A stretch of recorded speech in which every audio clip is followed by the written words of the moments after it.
So if the red bar's up the top, that's good, yeah? On my phone, if the red bar's up the top. That's good. That means it's we're recording. Mine doesn't have the bar. It's got a smaller red kind of quadrangle. It's because you've got a fancy phone. It's a fancy phone. I thought we were just doing pickups. That's Hey, right. chin chin. Good morning and welcome to the Joust. A very special episode of the Joust coming straight from the Commonwealth Hotel. It's a wonderful venue. It's a sensational venue here. No better place to spend your summer. Now, Liam. All your mornings. All your mornings. Very early. Now, Liam, it's a strange time because last time I spoke to you was 3 months ago. Was our last episode, round 26. You've aged horribly. Horribly. Look, I feel awful also. But Liam, it's been such a strange off-season because when we left each other, and we haven't seen each other since, we don't talk outside, and we had a team of Newcastle Knights players. But now that team has completely changed. It's been completely rejuvenated, re-energized. All those other words that start with those two letters, RE. It's all of that. It's really been off-season's the wrong word. You know, I think we just got to say let's just do the season all the way through. It's been right the way through. No summer break. It's still a season as far as I'm concerned. It's been an on-season as far as recruitment, and that's why we thought we'd bring you the Joust very special Summer-ies. Now, Summer-ies. Yes. Yep. Now, He's been trying to tell me that for weeks. Yeah. Now, Liam, we got to start with the biggest signing, possibly, since Ben Kennedy, and it's even bigger than that because he's a bigger person than Ben. He's Kennedy. Essentially a bigger version of Ben Kennedy. And that is David Klemmer. The big dog. The big dog. Now, woof woof. What did this signing mean to the club, Liam? Everything and anything. It meant that we've become again this target, this place where players want to play. We've become a place where people want to go to further their career. We're not the retirement home anymore, Nagy. We're not the nursery anymore, Nagy. No. What did we do? What did we discuss? We're the 5-star hotel now. We're the 5-star hotel. Or no, sorry, maybe self-assessed 4-star. 4 stars, probably. You would definitely, you might book there, but, wouldn't be maybe the final destination, maybe a night over there before the airport. But still an enjoyable night. You're Yes. really going to enjoy it. So to me, the Klemmer signing, it just showed that we've reached another star level. Yes. We've taken that extra step, and now we're well on our way to being, what do they call that? A blue chip. Yes. A blue chip rugby league club. Yes. What were we before? Some sort of brown chip. Brown chip. We were definitely a lower colour. But the Klemmer signing, my Than God. blue. I mean, a current New South Wales and Australian front rower. Only 24 years old on a 25 5-year deal. 25. today. Oh, happy birthday, Clem. I know he's a big fan of the show now. He Huge fan watches of the show. regularly, so happy birthday, Clem. He brings something that we have been missing since the aforementioned Mr. Kennedy, a large, bald, angry man. We haven't had that in a while. We've been low on the forward stocks for the last few years, and we've gone after so many marquee forwards: James Graham, Matt Scott, just to name a few. But and we've failed at that last hurdle. Who was the guy from the Gold Coast that also came down? Jared Wallace. We missed came out down. on all these signatures of big marquee front rowers, and then to get the scalp, the top of the pile, David Klemmer, it's going to be very exciting. What do you see him bring to the club? Liam? Oh, aggression, anger, power, drive, you name it, everything that you can expect from a good front row. I'm expecting him to, and I don't think I'm putting too much pressure on him, be this town's next Paul Harrigan. Yes. Well, I don't think that's asking too much of Mr. Klemmer. He's been compared to. Yeah. Might be early days. He's only 25. He's got his best football ahead of him. I'm really looking forward to seeing him there, and it just means bums on seats. For me, the make or break with the Clem dog though, the Klemchowder, I think we're going to call him. We're Yes. going to go with. It's got to be a shaved head. Yeah. Got to be a shaved head. It's It's overtones of Kennedy. Yes. Overtones of Kennedy with a shaved head. If he grows that hair out a little bit, he then becomes, the Paul Harrigan, Steve Simpson love child. But for me, it's got to be bald Klemmer. Now, Liam, while we'll stay in the front row stocks, and we've also bolstered with Tim Glasby as well from the Melbourne Storm. Undefeated Origin hero. Yes, Tim Glasby, you were as telling we're me gonna this call him. earlier, how he's every game he's played in, he's always won for Queensland. Never lost an Origin game. Yeah. Just a shame he plays for Queensland. That is a And something about finals games. He has an excellent record in finals games. He's played finals every year of his NRL career or something. He's going to provide, I think, a very, very stable platform in the front row. He's not going to be that big explosive front rower, but by God is that man going to work. He is going to work, and he's going to work hard, Yeah.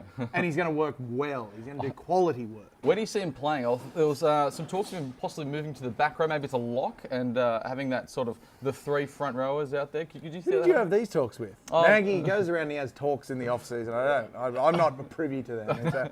I see him playing front row. I think coming off the bench, that middle 60 minutes, middle 40 minutes, whatever. Just tidying things up. We'll get our big aggressive start from our Klemmers, our Gavets we'll get onto later. Yes. Young Dan Safidi, I think he's going to bring a lot of aggression, which Klemmers taught him about. And I think our man Timothy Glass, he'll be in there to just settle things down when necessary. Yes, to just slow the pace a little bit, to start impeding the other team's role. I think he'll be the great calmer, the great leveler. He'll come on and he'll really work to even things out. He'll right the ship. He'll put us on an even keel. I think he'll get through the work each week and really pump up those numbers that we've been missing. Now, Liam, staying with the front row, James Gavay. Gavay, who knows? I'm not really sure. I don't know. He doesn't know. I saw an interview the other day. He said, whatever, bro. Whatever you want to call it, it's good. So he's another one that just...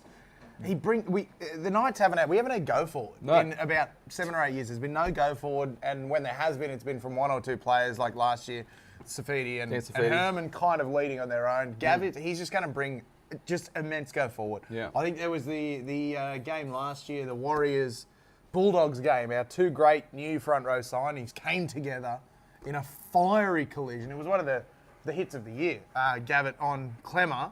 And I think he's just going to bring that same aggression and that same real, just big bastards. Well, that's it, getting as many big bodies on the field as one time. I think that what makes these signings different for the front row and why they're going to make such a significant change is that we've spread out. There's not one person. If we just sign Klemmer without having Garvey and Glasby, too much pressure on one player. What's the point? Yeah. What's the point? It's to bolster the team so they can just, all rest the responsibility across each of their massive shoulders. And Nagy, that's our word of the week. Bolster, ladies and gentlemen. Word of the week is bolster for those playing at home. Speaking of large humans.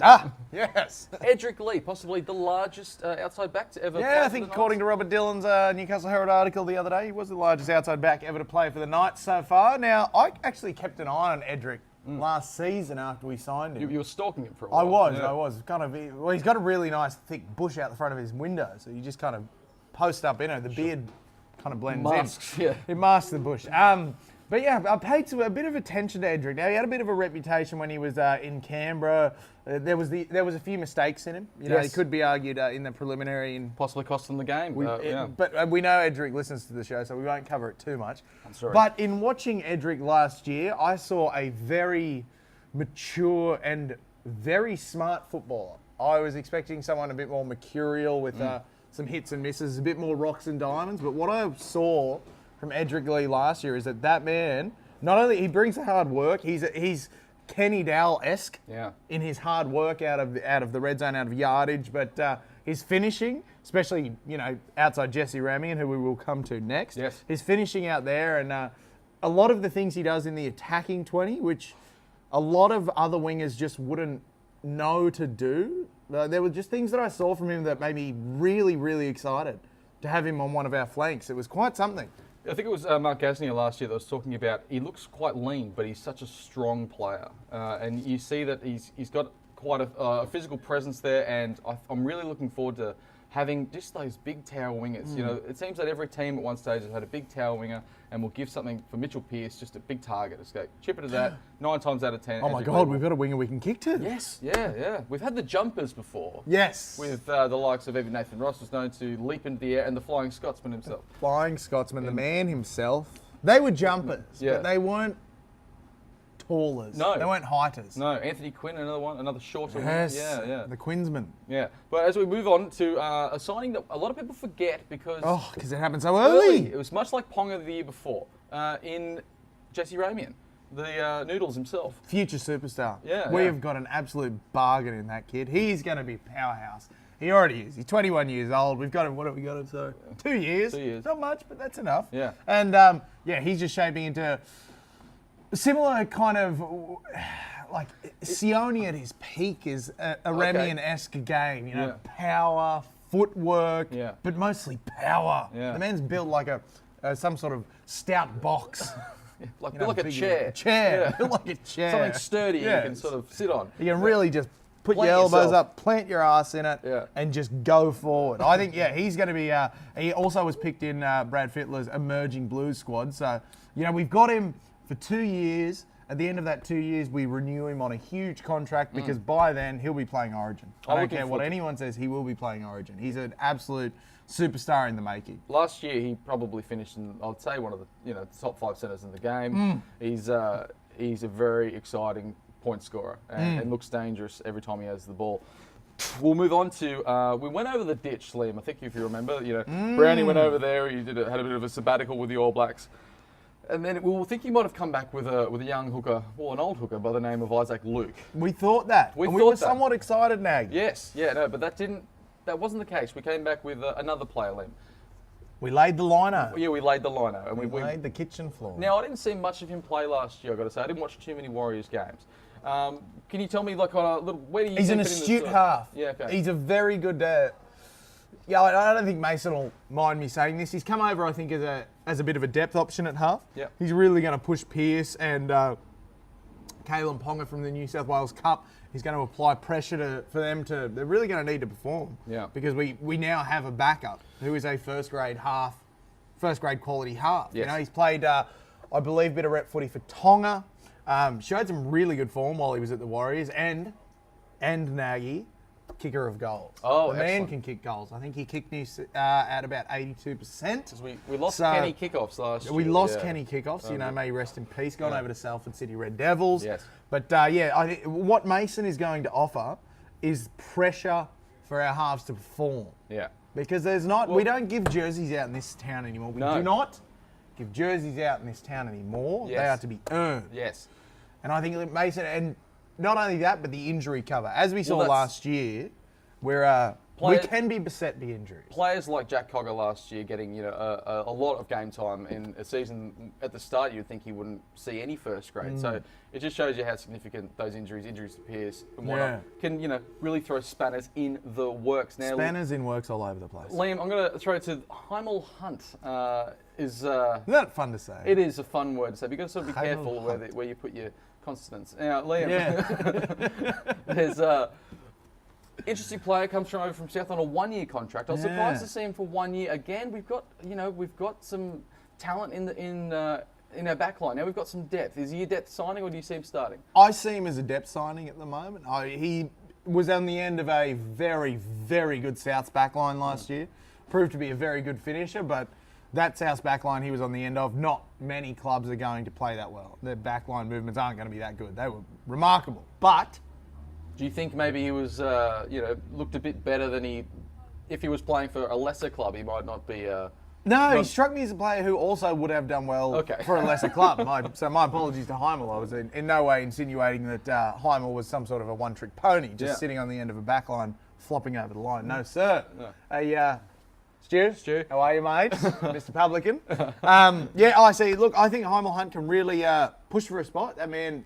He'll need to work, obviously, given the calibre of the backs we've got at the moment. But having watched the preseason videos, that means he's ripping in. And very quality player. And, I think he'll start off in New South Wales Cup. But I think he'll be looking to maybe a few injuries to jag a spot and really have a bit of fun out on the wing or in the centre. So have a bit of fun and... He's going to be putting pressure on the likes of Nathan Ross and SKD, our previous incubate wingers. Incubus? Incubate. Incumbent. Yes. To incubate is to warm an egg. Is that what we're talking about? Yeah. The two warmed wingers that we have already. Two warmed eggs we have on the wings. Now, Liam, got to throw to the most recent signing, and what many said has capped off all the signings was from St George, one that was spoken about often, but we weren't really sure. We're thinking, where does this player come in? But will he? Won't he? Will he? Won't he? He indeed, because it is Kurt Mann. The man has arrived in Newcastle. He's Yeah. the man we all wanted. He's He was- man of the hour. Well, yeah, he's. So what else can you say about a man? I don't know. A man. A man for all seasons. Yes. Now it was really interesting because he was Knights junior. We know he's played about 70 first grade games and we lost him for all those 70. It was talent that we just simply opened the gate and said, run free, go to Which find we a Sydney do, club. don't We we? do that a lot. And then we buy them back. We buy them back. Years later at a much higher rate. Yes. That's how. You're not that much of the economist, Liam. No. But, no. No. I think that's how it all works. Sell cheap, buy expensive. Yes. Yes. Now it's where do you see him fitting in? He has a really interesting signing because he's played everywhere. Everywhere. And even Brownie was a bit coy. He said he's going to fit somewhere into the 17. I think he said, which is like I've never really liked having utility on the bench if you can't use them in the forwards. So yeah, someone like Which St. George did try last year with Kurt Mann. Didn't work, really. He played a bit of lock off the bench. It was a very strange thing, and no one could really understand why he'd do it. But all the mail, I think, is that Brownie's going to have Mr. Mann as our number 9. number 9. It's going to Number be 9. He's going to train Kurt Mann. He's going So do you to mentor him into a number 9. And I'll tell you what, with the likes of Nathan Brown, who was one of the great 9s of the 90s, one of the great 90s 9s. Yes. And obviously Danny Badiris will have something to do with him, I'm sure, because Danny, avid listener of the show, Danny is. He will not let, a man wear the Knights number 9 jersey without his blessing and hopefully some sort of university course teaching him how to do it. tutorage. Tutelage. Tutelage. Yes. Not good with pronunciations today. Pronunciations. Thank you, But Lam. you're doing very well, Nagy. But yeah, no, I think I'll be very intrigued to see how the Kurt Mann at 9 experiment goes. Well, to see if it even goes ahead. It's going to be Yeah. interesting to see if it is a workable option. Obviously the former Kurt that moved to number 9, Kurt Gidley. I think we've met once or twice before. Yes. When he moved to number 9, effectively his career took a pretty steep nosedive. He went from a very competitive fullback, probably in the top 5 fullbacks of the game, and then he moved to 9, and all of a sudden it was like, it was probably a bit late for that move. And He's a friend of the show. I don't think he'll mind us saying that. No, it wasn't his best position. He's played everywhere, and you can just see too much work in defence, and he couldn't make those attacking plays. But do you think Kurt Mann's going to have the same fate? I don't know. This is a completely... When I first heard it being mooted, I was like, this is left field, this is wild, this is intriguing, this is crazy, I can't believe what I'm hearing. Yeah. But I'm happy to give it a go. If Nathan... So far, in this rebuild, I've trusted Nathan Brown implicitly. Well, and that's it. Listeners will know this, that we are well on the Brownie bandwagon. We Yes. trust him implicitly. And so if Absolutely. Nathan Brown says Kurt Mann's going to be his number 9, Kurt Mann's going to be his number 9, and I trust Brownie to get him... How to say this? To get him keyed in, Okay. to get him prepared correctly for the role. I can see that happening. Hopefully that all comes to fruition. And if he shits the bed, we've got another signing in Simon Wolford. Exactly. Simon Wolford? No, that's Simon Wolford's son, yes. in fact. Which is another A Wolford. different Wolford. Gee, he looks like his dad though, doesn't he? He does, doesn't he? Which, not a compliment, Maggie. Not a kind thing to say. He actually also got his dad's nickname. He's been nicknamed the Grub. The Grub. Yeah, from his first, I think his first week in first grade training, they found out that his father, the aforementioned Simon Wolford, was nicknamed the Grub. And the young Wolford got the nickname the Grub, and it stuck. I don't think he likes it. I think it annoys him to no end, but boy, the boys have picked up on it. And they're driving it home. They're So running with it. It's going to be interesting to see if he, if he does make an impact in first grade. He's signed for 1 year. Look, I think he'll have an opportunity there. absolutely, he'll have an opportunity. Apparently, he plays a lot like his old man. That classic, short, nuggety, just tough bastard packing in the middle of the scrum. Excellent service, from what I'm told. And I think between he and Danny Levi, I think they'll fill that second hooker role to the start. And from all accounts, Levi's been training the house down, but it's NRL off-season. You hear that about every player in the competition. It's until I see them next year in a jersey, I'm still unsure of who's playing where. It's been such a Which is exciting. We haven't had that at the Knights in years. No, that's we right. haven't had competition for positions. We haven't had who's going to be playing where. It's a strange feeling, and I love it. It's brilliant. It's keeping me up at night. It's giving me anxiety now. And It's fucking terrifying. It's a really interesting recruitment drive because each of these players, it was obviously to bolster the areas which we struggled with last year.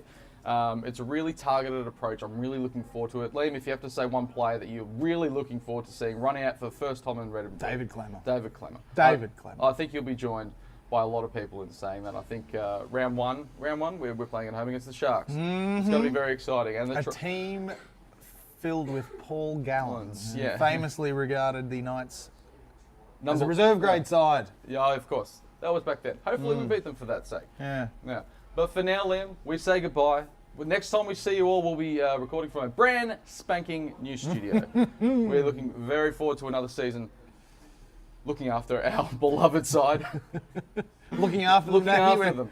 We shouldn't be put in charge of that. No, we shouldn't. We're not doctors. Neither of us are doctors. We can't stress that enough. strongly enough. We really need you listeners to understand that we are not medical doctors. We can't afford another Nor any other kind of doctor. another lawsuit. No, Liam, we're going to finish our beers. You've already finished yours. Sorry, yeah. And we're going to settle in for the day here at the Commonwealth Hotel. Thanks for joining us, guys. We'll see you when the season kicks off.